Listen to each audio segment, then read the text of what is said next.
Hello, we are live. Hope everybody is doing well. I'm excited about this. So today we have some special content planned. We are going to be redesigning James Q. Quick's meme capture tool. So I'll show you what this looks like. Sweet. So we're going to be redesigning this live. It'll be fun. I actually co-host a podcast with James, and it's fun seeing some people. Yeah, one person in the chat. Hey, Avnish. But we're going to be redesigning James's caption and tool. So this will be fun. I co-host a podcast with him, and the episode that's going to be dropping tomorrow is all on Figma. So the fun part is we are going to be redesigning this in Figma. So you'll get a little bit of hands-on experience with that. So without further ado, let's jump into this. So over here, I have Figma. Let me drop it in the right monitor. There we go. And I'll let me come over here, get these windows organized real quick. Okay, perfect. Let's go big. Okay, sweet. So the first thing that I want to do is set up this particular file. Avnish, I'm not sure if I'm plugged into that or not. I'll have to talk to James about it. Okay, so I'm going to create a new design file. And what I like to do is I like to start off with a cover page and then page one. And the reason being is if you look at this is the cover image that you see. So like on the compressed, you can kind of get a thumbnail. There's a few files that I have that might not, let's see if I can show you this. You can kind of see if they don't have a thumbnail, it doesn't show you anything helpful really. So I'm going to flip back over here. These are all the different teams and projects that I'm a part of. So I had one for, let's see, where is James? Right here at the top. We can star him. He can become a favorite. So here we want to create a thumbnail that will make it easy to see. So I'm just going to hit A, which is an artboard. So if you've never dealt with Figma, I can run through the tools really quick. This is an arrow selection tool, and you can also have a scale tool. So I'm really big on hotkeys, so I'll try and talk through those as I'm using them.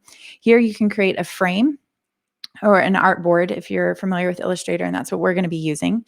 And you can also create a slice. So times when a slice might be helpful is if you're actually building a site and you need to grab just a section. That will also grab the background. So if you need a ping, slice isn't the way to go if you need that transparency. But if you're trying to grab like a selection of a flat image, a slice can be helpful. I don't use them a whole lot if I can help it. Then here are your shapes. So you can do a rectangle, line, arrow, circle, or an ellipse, a polygon, a star, or you can place an image. So really the main ones I focus on here are rectangle, line, and a circle. Here is the pen tool. So you can create different points that if you want to create something crazy, that kind of thing. The brush tool is more like a raster type thing, I think. I don't use, oh, no, it is vector. So you do have points on here, but you just draw it kind of freehand. I actually don't ever use that. And then this is the text tool. So you can just drop text on, and you'll see that the right panel changes as you have these tools, and it'll give you different settings over here. The hand tool allows you to move around the canvas. And then this is for commenting. So actually, while we're on here, let me rename this to say meme competition. Okay. So here on the cover, I'm going to hit A to create a frame. And yes, Avnish, I will be doing the code tomorrow, which will be fun. So we're going to design it today and do the code tomorrow. So should be good times. Okay, so the way to do a cover is it has to be to be the right dimensions. You can do 1240 by 640. And this is just their kind of magic number. So I'm going to rename this to cover. And I have this other thing that I started to do for James. I'm just going to grab this little banner image. I think I grabbed this off of his YouTube or something like that. cover, just drop that in. So that'll be the cover. If for whatever reason Figma doesn't pick up on that as a cover, it should, because that's the only artboard on the first page. And that's what it defaults to. You can also set this manually. So if I right click on cover, you can come down to set as thumbnail. And that will set it as the thumbnail of this particular file. So then on page 1, this is where I usually do most of my work. Sometimes I'll put dividers in here like this, and this will just be like a blank page to visually separate these pieces. And I'll also usually do a style guide, or these are like components, however you want to think about it. And I'll usually use emojis to help with these. So if we do an artboard, and to get that pop-up that you just saw, I use Rocket. So Rocket is an extension. I believe James has actually picked it in one of his picks and plugs. But you just type colon, and then it'll pull up whatever name for that particular emoji. So it's really helpful for dropping emojis in. So I'm going to call this components, and I think this is good for right now. Usually when I'm doing like a full blown out, like a large website or a large project, I'll also do one for icons, and I'll do a skull and crossbones for archive. And we can duplicate this guy to separate these. And I'm going to hit Command R, and that should let me rename these. Duplicate this. So I suppose I could create a dummy project or a template project and just duplicate this, but this process isn't too complicated, so I don't mind to do it over and over again. I could save 5 minutes, but okay. So the first thing that I'm going to do is we're going to create this web page, and so I'm going to hit the A key. And when I do that, you notice before with the cover, I just clicked and dragged and then adjusted the width and height. But in this particular case, what I'm going to do is I'm going to pick one of these presets, and you'll see there's ones for phone and desktop and tablet. So I'm going to pick desktop, since that's what we're designing first. And let's pull up what we're doing again. So this is the bare bones of what James has already created. And he told me a few things that he wanted to do a little bit differently, but the idea with this is he's using Quez Forms. So if you've never used Quez Forms before, they were actually a sponsor for the Compressed podcast. It's a great tool, makes it super easy to create static forms. And all you do is they give you a class name. You can drop that on the form element. And then as long as each of your fields have a name, a specific, like a unique name, it will grab that information and then send it over to Quez Forms. And you have that information on the back end. So it's a great way, especially if you're dealing with a static site, to be able to drop forms on your page and kind of work with them dynamically. So he's running this through Quest Forms, and it's going to be this competition. So he will periodically, whenever he's creating videos, grab a still and post it on Twitter and have people caption this. So he's going to run a contest where you can submit a meme.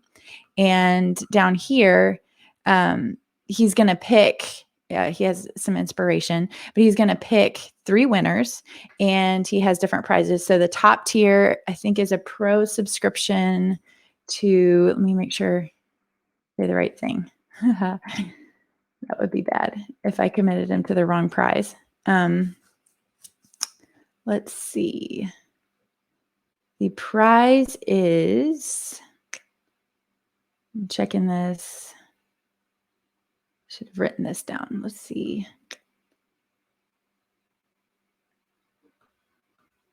Where did he have this? I'm trying to read, but not read. I'll come back to that. But it's a lifetime pro subscription to an education service. And then he's yet to determine the other 2 prizes. So that'll be fun.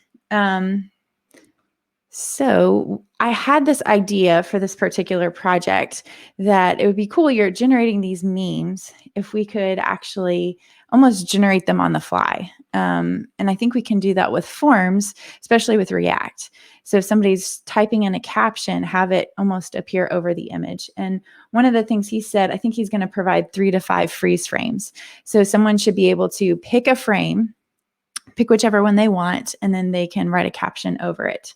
So we'll add that. And then another piece that I think is really important with this for James is just re-emphasizing his branding. So let's do this. Let's go ahead and grab some of his elements.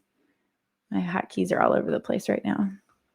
He sent me his logo and background, I believe.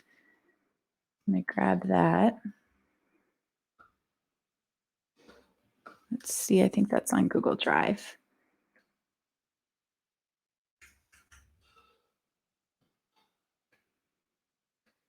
We'll drop that as a banner. And actually, let me go ahead and kind of wireframe or block this out as we go.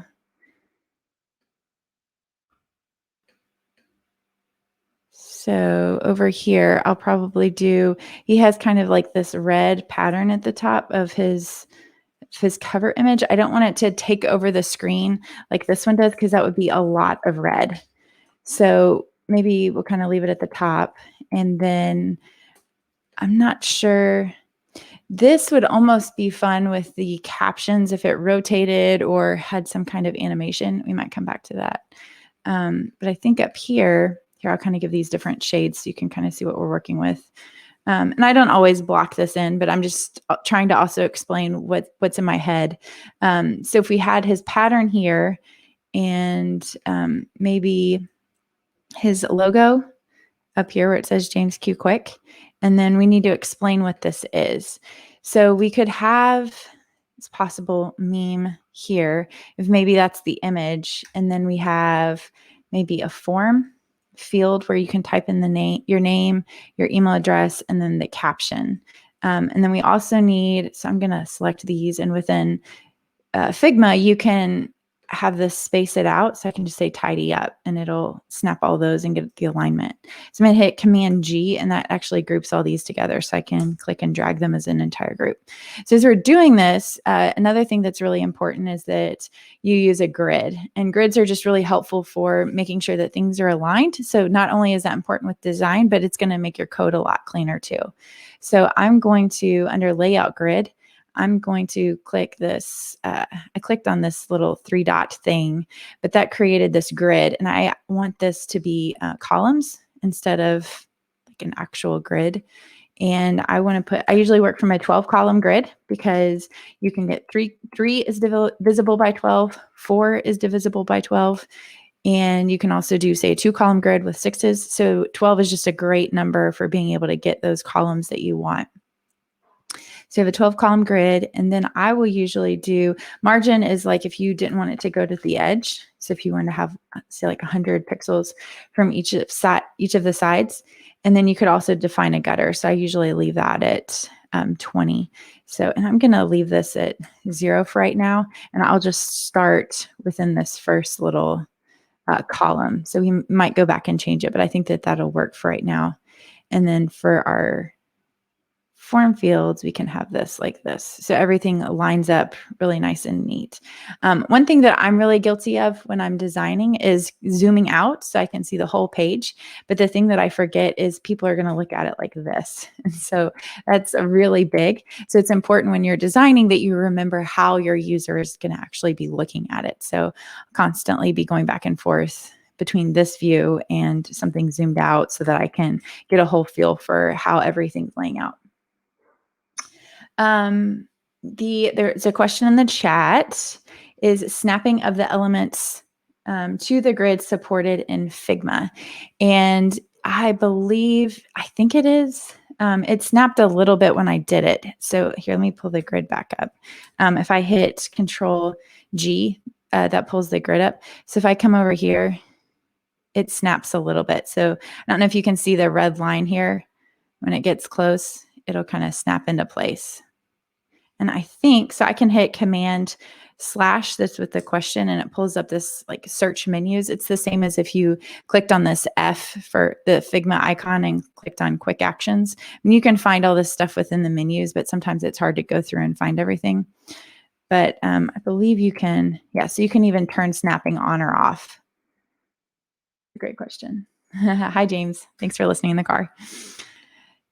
Okay, so what we're going to do here, I hope you're listening in is it your Lexus? Your new car that you got? Okay, so the first thing, let's do this. I'm going to make sure. So a lot of people struggle with this blank canvas syndrome where they just don't know where to start. And this is kind of how I approach that. So I never really have a true blank canvas. I always know certain elements that I want to include. So I just get everything on the artboard, and then that gives me something to work with. That also helps with spacing because I know all the pieces that I'm having to place and align. And so I never have that blank canvas problem. I don't always know what to do, but once I start dropping things in, pieces start coming together. So, and this is helpful too, because James has already created kind of this outline for all the elements that need to be included. And so we can just start pulling these pieces and dropping them on the artboard and then moving them around to get something that we like. And the grid helps too, because we have some general constraints on where pieces need to be aligned and how that works. So use those things, the constraints, to your advantage, at least to get started. So we're going to use his title here. Maybe move this down. I'll put some text here.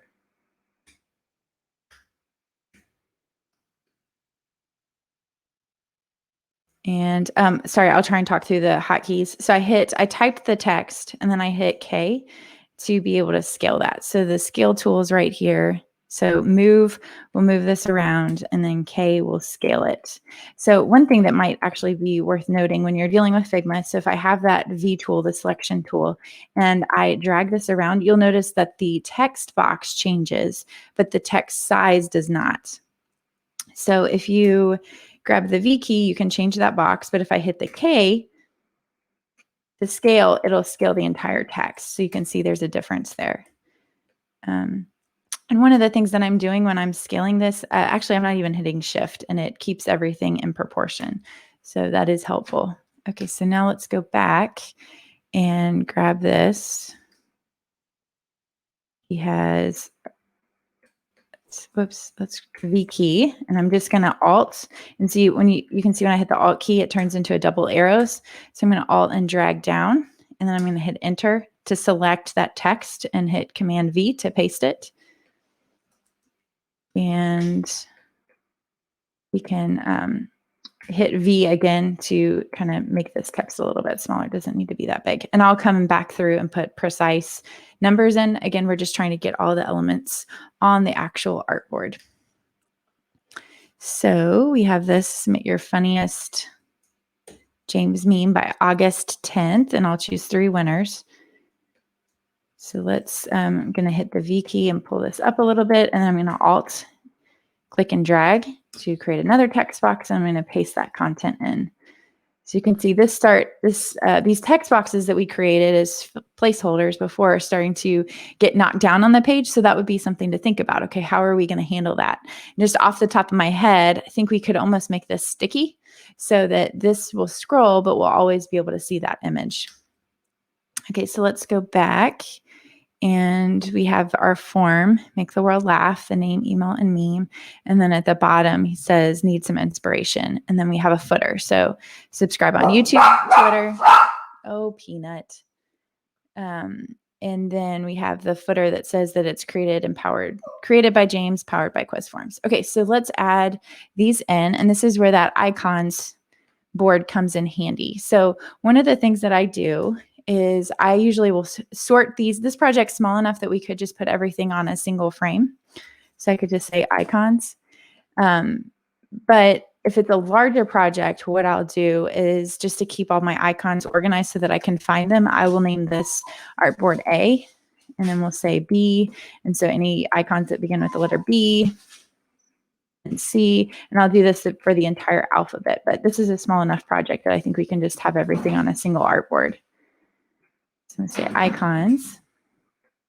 And here we want to have a Facebook. I think, no, you didn't have Facebook. You had YouTube, Twitter, and then the compressed podcast. So it's helpful if you keep your icon system consistent and they're all the same size. So I usually make them all at 32. So I'll just start with that artboard of 32 pixels by 32 pixels. And that way, when you move over to code, everything's consistent and it makes it really easy to configure your spacing and pieces like that. So I actually have a YouTube video where I talk through creating the ultimate icon component, where I show how those icons all work together within React. So the first thing I'm going to do, I actually have an icon set, I think within, let's see. So this is the assets panel. We've been working on this layers panel. This is the assets panel where you would have all of your components. You can actually pull in, I'm going to click on this library or this little book. You can see all these other projects. I can actually pull in icons or components from these other projects. And this is really helpful, especially if you're working, say, for an organization where you have multiple projects, but you need everybody working off of a single style guide. You can just click on this little toggle, so I can turn this on, and it will pull in all the components from that particular project into this one so that you have access to them. So let me see, I can type in, I keep saying Facebook. So if I type in YouTube, I saw a flash of some icons. Let's see. Let's try. Okay, so it's not pulling in. Oh, there we go. So it's pulling in a few from some other projects that I have. I'm just going to go ahead and use these. But you can also, within Illustrator, just copy and paste icons if you have them, or SVGs are great. So the first thing that I'm going to do is I have this particular icon selected. You'll see it's 32 by 32. It is a component, so it's purple.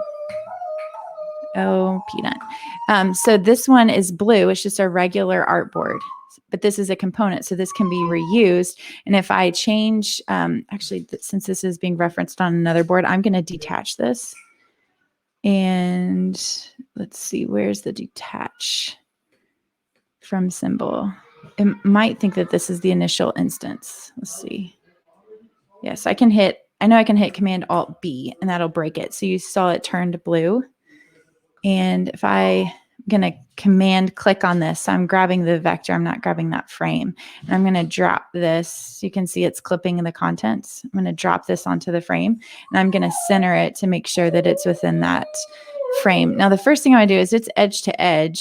I'm going to give this just a little bit of space on this. I'm going to hit that K tool to bring this in. And if you're curious, I mean, the only way you can really see this surrounding artboard is if you hover over it. So I'm going to hit Command Y, and what that does is that puts you in outline view, so you can see where everything is lined up. So I can just center it now, and you can see how much space I have. So I'm going to hit Command Y to get out of that.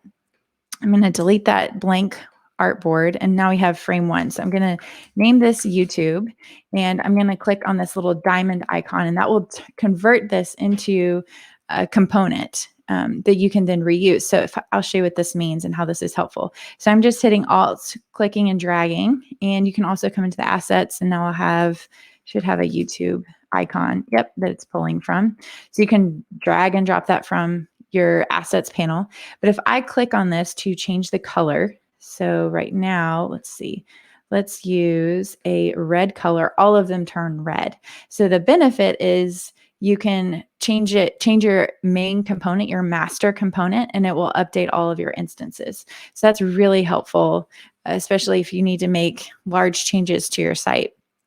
But if you change, say, this is an instance, this isn't the master component, this is the instance. If I click and change the color here, it will only override that one individual instance. So I think that's really where a lot of power lies within Figma, is the ability to create these overrides within your component that don't affect all of the elements.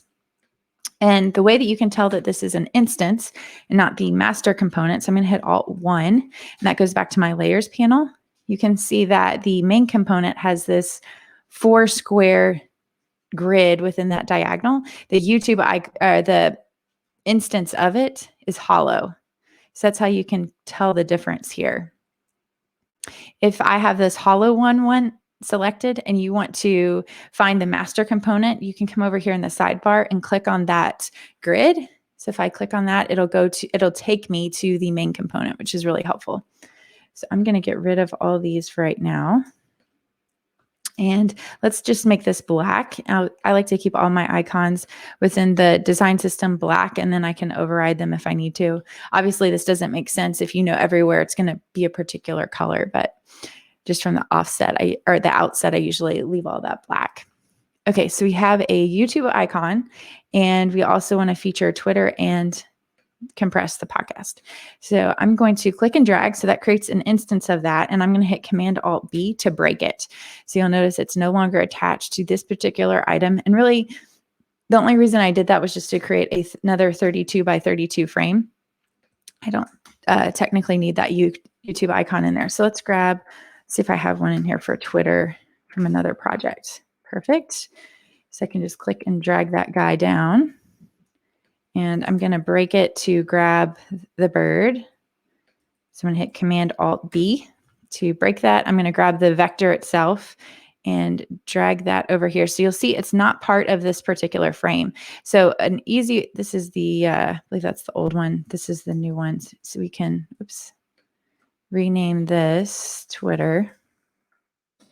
I can just drag and drop that onto the particular frame. So now it's included.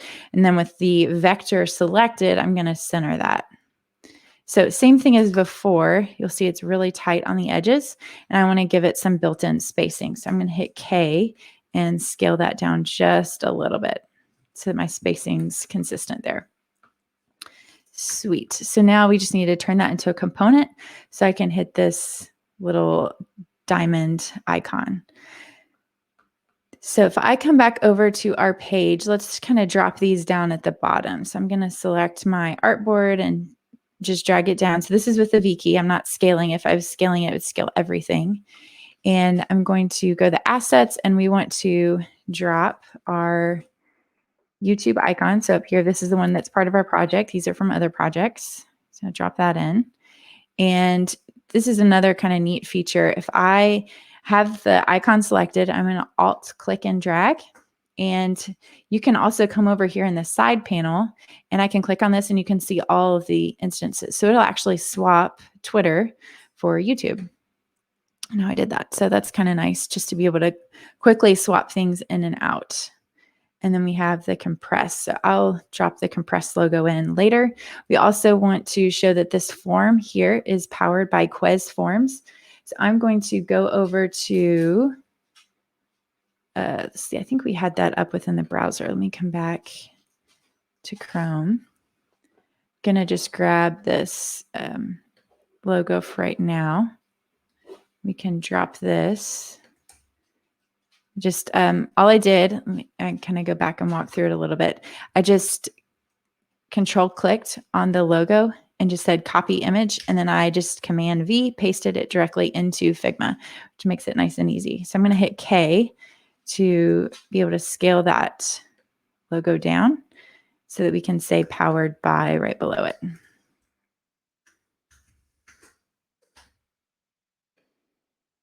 So I'm going to hit V and drag that into place. Okay, so I think, the other thing that we're missing, and this is really important, is we need a submit button. So I'm just going to drag a field down and resize that so that it ends up being the same size. And we can kind of play with this and tweak it. We also need labels. I'm going to come back. I'm going to make sure I grabbed all the elements that we need from the original landing page. I think we have everything else. So we have submit your funniest James meme. Okay, perfect. I think we got everything. We didn't include this. We can come back to the inspiration piece. Okay, so all the elements are there. So that kind of gives us something to work with. So now we can start really playing with this. I'm going to grab some of these images so that we have actual pictures. So same as before, I'm just going to hit copy image. You can actually paste this directly onto a shape. And you'll notice before, here I'm going to hit undo. So I'm going to hit Command Z. You'll notice I just had this regular rectangle, and it has a fill. So you can change whether you want it to be a solid, a linear gradient, a radial gradient, angular, diamond, or image. So if I do image, it will actually let me pick an image from my hard drive, but I'm going to exit out of that. Let's make this a solid. All I did was that image is saved in my clipboard on my computer, and I hit Command V and it pastes that image directly onto the screen, which is pretty great. Okay, so this is looking a little small. So I'm going to adjust this. The only thing, this is kind of my opinion about pasting. Pasting that image in was very helpful, but I don't really have a lot of control over how it's positioned on that particular rectangle. So I sometimes I'll do that if I'm trying to be quick or I'm just trying to drop in content. But like in this case, it didn't really give me a lot of options. Like I'm still playing with the design. So I can stretch it this way. And it's kind of like if you use object fit within CSS, it will fill that area, object fit cover, or if you're used to background size cover, it's kind of how this works. But it doesn't, like if I wanted to shift, say, James over, I can't do that because it's going to center that image no matter what. And let me see, it doesn't really give you tons of options over here. So another workaround, if while you're designing in the designing phase, is I'm going to undo all this. Notice I don't have the rectangle selected. Now I'm going to hit Command V and it pastes that image in. So I'm going to scale this down and I'm going to position it over that square or that rectangle. And if I pull this down in my layers, I'm adjusting these. I'm going to select both of these items. And then there's this like moon looking thing. So I can click on that and that will mask it. So now you'll see it kind of maintains how these pieces work together. So I have this image. I also have my rectangle and they're grouped together. So if I change the size of the rectangle, it will allow different pieces of the image to show up. But I can also grab the image itself and change its positioning, which is a little more helpful when you're designing, at least on the front end, to be able to get things positioned exactly how you want. So I want to make sure that this stays within our grid. I want this to stay a square. So I'm going to hold down Shift and that'll keep everything nice and proportionate. So let's move this over. I'm going to scale this down a little bit. So this ends up being about the same as it was before, but it does give us a little bit more control, especially if we want to change it. Okay, perfect. And then I'm going to hit Command 0 so that we're looking at it like a user would. So you can see a little bit, give you a little bit better idea what those proportions are going to look like. Quick. Okay, so James just made a joke in the chat about being quick and his name is Quick. Let's go ahead and drop some branding in. We have about 30 more minutes. So the nice thing about these streams is I have an hour to knock something out. So if it doesn't get done, that's fine, but it creates a nice little time box. Okay. So for the body copy, let's see how we want to do this. This is more of a heading, and this is kind of explaining how the contest is going to work. We also need to explain what the prizes are. So we probably want the prizes maybe down here at the bottom. So I'm going to drag these logos down for right now. We want to show what a first place prize is. So I'm going to have a 1.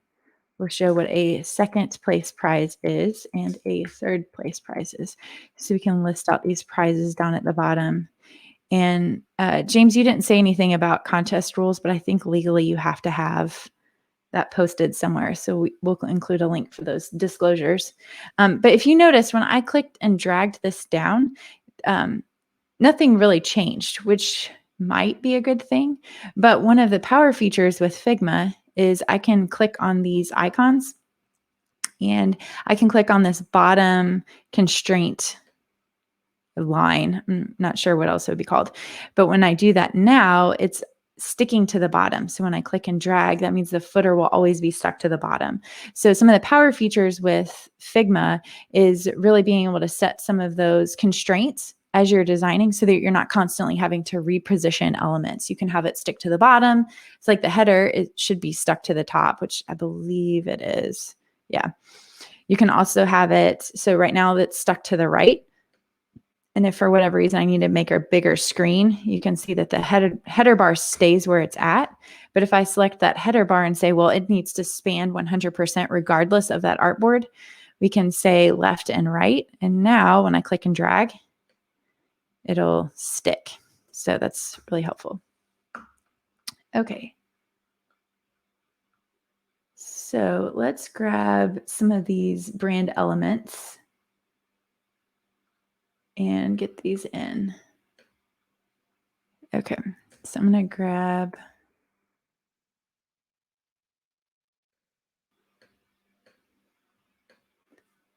the Q, let's see. It's in my email. Just trying to remember where it came from.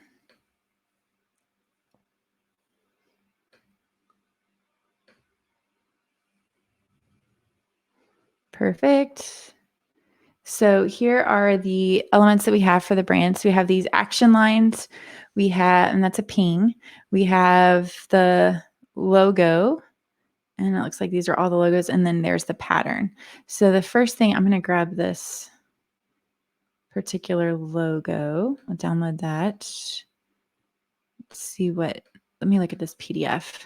Okay, so that's everything all together. Okay, sweet. So these are all the different variations of his logo and how he has these laid out. Perfect. So I think I want to grab something that has his name in it too. Just if somebody stumbles across it on the internet, we want them to know they might not recognize the Q. So let's download this. And I'm going to open up Illustrator. This particular file is a PDF, and so an Illustrator file should allow us to grab the elements that we need out of it.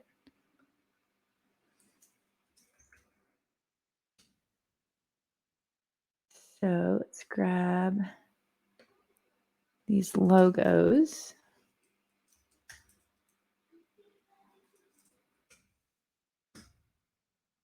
I'll pull them down onto this other monitor as soon as it loads. Okay, great. Perfect. So by doing it in Illustrator, now you can see I have access to all these different artboards, which makes it a little bit easier. And I believe, yeah, awesome. So these are all done as vectors. So when I highlight this, you can see that there's outlines for each of the letters. So even though, like, if I copy, the nice thing about Figma is you can copy and paste those vector files directly into Figma. And you'll notice that, see if I command hover over each of these letters, it's still a vector. So I can change the color of this within Figma, which is really helpful.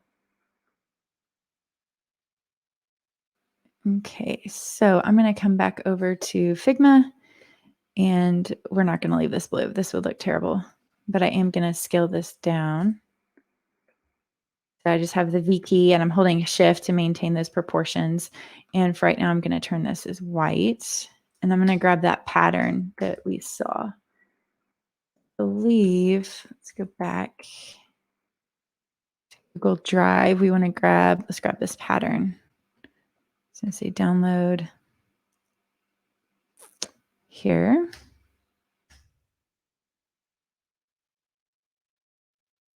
And I'm going to open up pattern inside of Figma. There we go.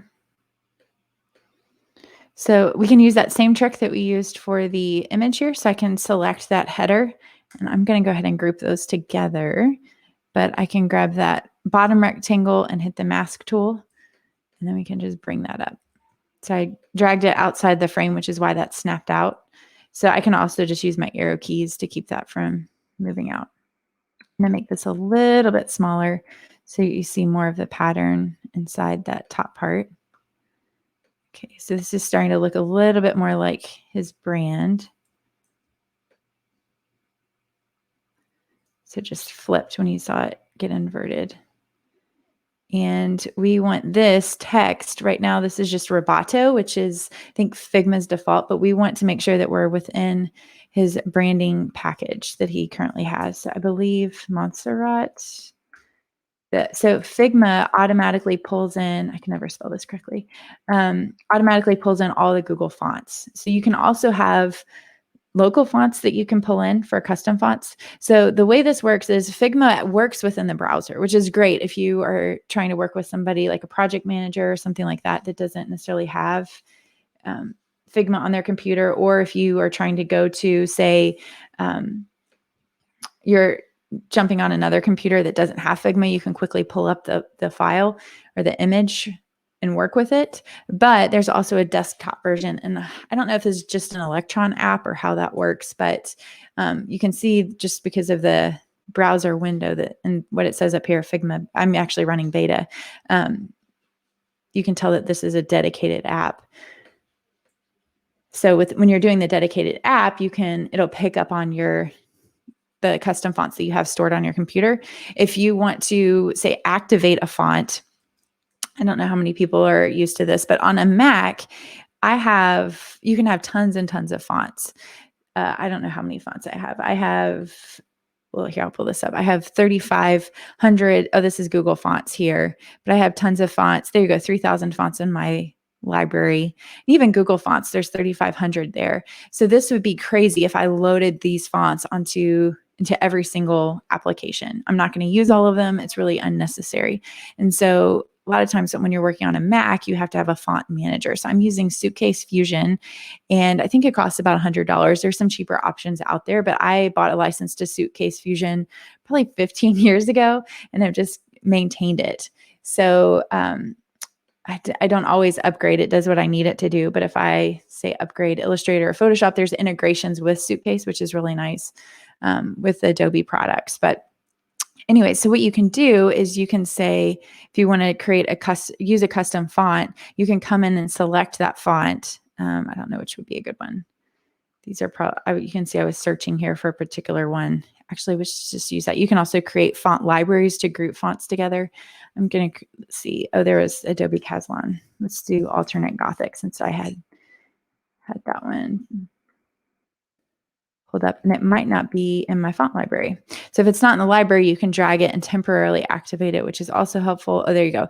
It's in my Adobe fonts. So you can see I have this set as a permanent font that will always load. So that's why it's green, but you could temporarily turn on a font. So it also creates this smart folder called temporary fonts. So if I delete that, you can see these are the fonts that I've worked with recently that I just activated temporarily. So if you activate a font, then you actually have to quit Figma and then reopen Figma in order for that custom font to show up. Okay. So I'm going to change this to the brand font. Let's see.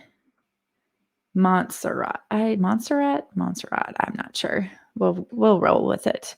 Okay, so let's make this a little bit more bold. So the thing that you want to think about here when you're like really designing and getting into UI UX is what is I think Evnish, you really want to start to think through what is the page hierarchy here and what's the most important thing on the page.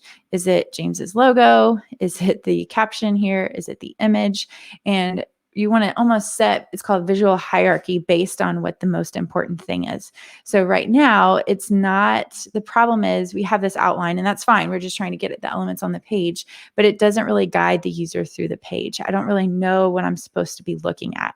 Like one of these is more of like a subheading to pull somebody in, and one of these is more of directions. So it's not really helpful in terms of, okay, what am I supposed to look at? And this logo here is important for branding purposes, but it's really competing with the content below it. And we don't want somebody to get stuck up on this header. So I'm actually going to make this smaller. So one thing that you can control visual hierarchy is through color. So right now this red is like, whoo, screaming at you. The other way that you can do it is through size. So I'm going to make his logo a lot smaller. We don't necessarily need it that big. And I'll leave it like this for right now. Might end up playing with a few things. And that's the other thing with design. You have to just kind of play with stuff. So sometimes when I'm playing with iterations, I'll even say, I'm going to alt drag this over if it'll cooperate with me. There you go, to play with some different iterations here. So this pattern I think is a JPEG, but Figma does have a few tools here. So if you knock down the saturation, that will make it black and white. I could knock up the contrast on this. So now you see the lines a little bit better. You can kind of mess with exposure too. But what that does is you'll notice the difference here. My eye on this version gets stuck up on this red. Like I almost have trouble looking at the content because I just want to look at this red. But by doing this, the only weird thing is now there's not a lot of separation in between the image and the header, but I can look at the content. And here we really do want to focus on this image. I do have an idea for how this will work. I kind of alluded to it earlier, but we're creating this meme. And so I thought it would be cool is if, and we'll get this element on here too so that we can kind of play with it. But if somebody's typing with React, you can have somebody type in the form and then have it update. So we could try and create some code here. Say like, I am a meme, and memes are usually in that impact font. So if we stick that over here, I think it would be neat as if they're like typing in, they could type in here. I know James had it as an image. You're uploading an image, but let me pull that up. So he had it as you're uploading an image, but what if we have this actually dynamically create the meme for you? So we can have this as somebody's typing in, I am a meme, to update the text here. So this really becomes the focal point as you're generating this meme. You want people to be here and see what the content is. So I'm going to make this even bigger. I'm going to kind of change the proportions that we have. We left, so I said I like to work with a 12 column grid. Well, right now we're technically working with 10 because I changed the gutter here. So let's go back and put some margin on this particular grid system. So that pulls that in. So now we're working really with 12 columns again. So I'm going to group these items together. I'm going to hit K to resize. So that's it. That's 50-50. That's a 6 column grid against a 6 column grid. We could do that. I almost want it. Let's see. This is where I was talking about. You just have to go make sure you're hitting Command 0 to see how users are going to visualize this. And the other piece that we do want to consider too is how does this appear on mobile? Like, does this idea even translate to mobile?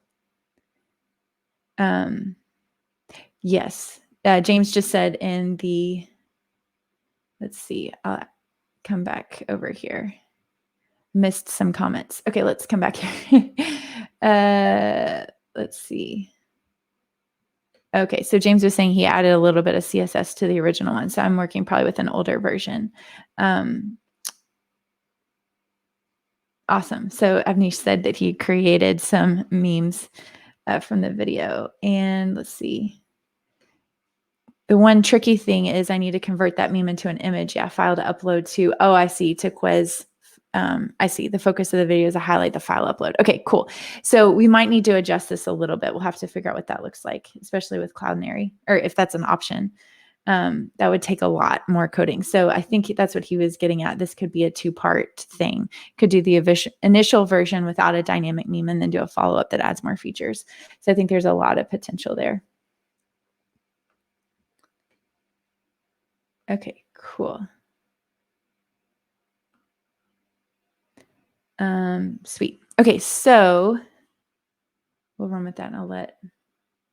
Oh yeah, so Avnish was asking about other options here other than just Quest forms, if there's other usage. So you could, use Firebase or Supabase storage, but at least for me, yeah, and then James was saying we could go V2. But for me, Quest Forms is the easiest way to get up and running, just quickly. And that's, I think, what we're going for here. So the idea was that I design it today, we code it out tomorrow, and then James shoots the video on Wednesday. So with such a quick turnaround, the nice thing about Forms is that it has that backend built into it that you don't have to deal with the database setup with Supabase or Firebase, even though those are quick. Yeah, it's a great suggestion, and long term that might actually be an option. But just for going super quick, that would be, at least I would reach for Quez forms. Okay, so let's. So the point that I was making before I got hung up on the chat was, if you're here, the easiest way to do this from mobile would be to stack this, to say, here's the meme and here's the form. The problem is, if we do figure out a way where you can type over this, I don't know, that we might go a different way because we're talking about the file upload situation with Quest Forms. But if you do this on a mobile device, you might end up losing that dynamic piece depending on the particular device. So we would need to make sure that we scale this down if we go that direction. I don't know if it would be quite as effective. So that's one thing to keep in mind, is just thinking responsively and how everything fits together. So I'm going to scale this over a little bit. And then the other piece I had kind of alluded to as we're making this bigger and smaller is you can have that change based on scrolling. So we could even say when somebody loads it, this image is big, but as they focus on these form fields, we could even change the focus to make this smaller and have the form right next to it. There's a lot of options here, again, depending on time and how much you want to invest in it.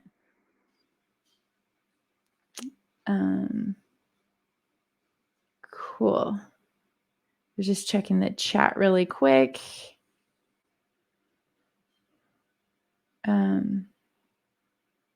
Talking about a little bit more about Supabase and Next.js versus Vanilla.js. Okay, awesome. So let's do this. Let me, this is I would call this this is a heading. I'd say this is a subheading. So you're trying to explain the purpose of this page.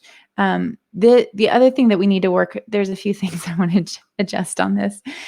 This image gets lost compared to this heading. So what we could do is we can add an effect here and add a little bit of a drop shadow and see how that gets affected. So by default, it's going to be 0.4. So that means it's offsetting that vertically by 4 pixels. So I'm going to make this 0 so that drop shadow is centered completely. And then you can increase the blur a little bit so it'll come off the page. And then you can also change the opacity here. So I'm going to leave this at 25%. I don't want it to be screaming. The other thing, I think James on his original design, and this would go with the rounded edges that he has here in the pattern, is you can take this rectangle and you can add rounded edges. So this matches this feel here with the rounded edges. I'm going to move this up a little bit. It doesn't look quite as meme-esh, but we can play with it a little bit. The logo almost gets lost now, so you kind of need to figure that out. The thing that I just dragged over, so I was thinking, do we center this? So centering gets weird. Technically, it's always best to left align if you're ever curious. The thing with centering is do you center it over the form? Do you center it over the page? If you center it here, is this space weird? Because it's not going to be even this way because we have a margin. So left align helps here. Keep that nice and clean. I can almost pull this up a little bit. This is too tight right here. This is almost eating into that space. So what we can do, this is where you kind of have to make some decisions in terms of consistency. Do you want to have like a full column here? This is going to maybe be too tight if we leave this at a 4 column, but we could shrink this down a little bit as long as this stays on the edge right there.